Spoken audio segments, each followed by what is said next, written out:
Everyone, मेरा नाम आशु शर्मा है और मैं एक होम्योपैथी डॉक्टर हूँ। आपका वेलकम है हमारे चैनल में।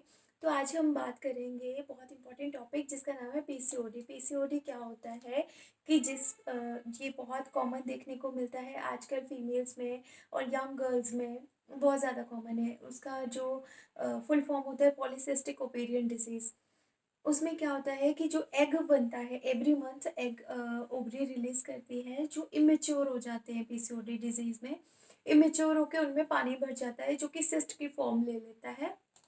इसलिए इसको पॉलीसिस्टिक ओवरी कहते हैं। ये सिंगल हो सकता है, मल्टीपल भी हो सकते हैं। इसमें क्या होता है कि जो एग है वो पूरी तरह मैच्योर हो ही नहीं पाता। अब उसके रीज़न जानते हैं। रीज़न होता है सेडेंट्री लाइफस्टाइल।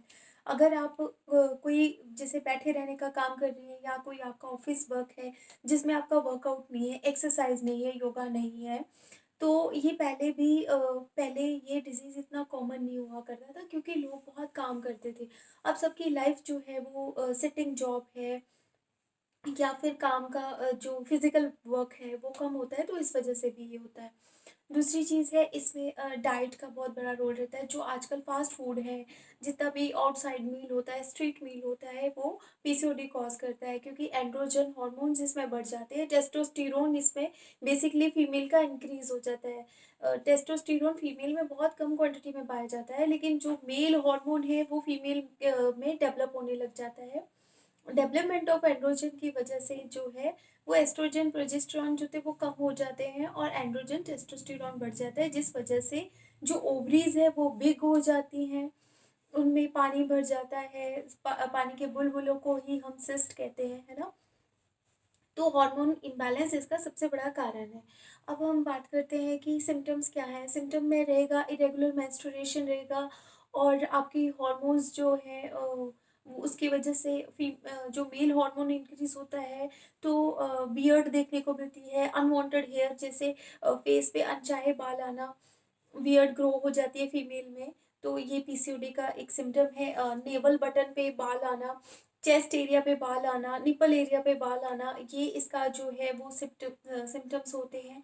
मेंसेस जो होती हैं 2-2 3-3 महीने नहीं आना, इवन अगर आए तो बड़ा पेनफुल आना, ये सब इसके सिम्टम है। और खासकर इसमें हेयर फॉल बहुत ज़्यादा होता है फीमेल को।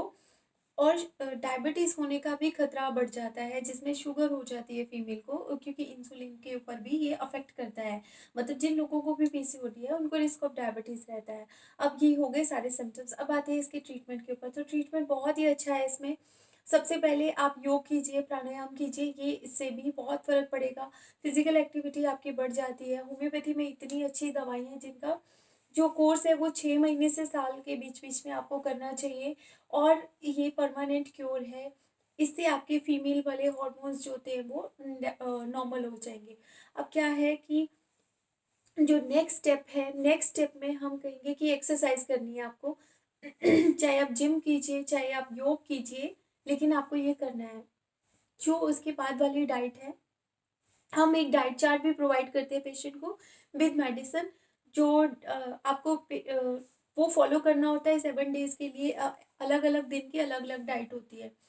इसमें हम आपके कार्ब्स बंद करते हैं। कार्ब्स में जैसे कनक की रोटी है या तला हुआ खाना है या बाहर का बिल्कुल ही बंद करते हैं।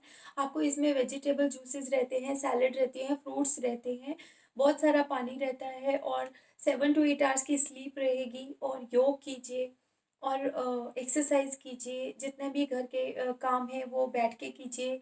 मतलब जित हो सके तो आप जो भी आपका घर का खुद का काम है खुद ही कीजिए, किसी और पे डिपेंडेंट ना रहिए। आप पीसीओडी को ठीक कर सकते हैं। ये लाइफस्टाइल इम्प्रूवमेंट डिजीज़ है और होम्योपैथी जिन लोगों को ये हो चुकी है वो ज़रूर होम्योपैथी दवाई खाइए और इसको ठीक कीजिए। होम्योपैथी में आपके हार्मोन को बैलेंस किया जाएगा और बहुत अच्छा ट्रीटमेंट है। Thank you. Thanks for watching.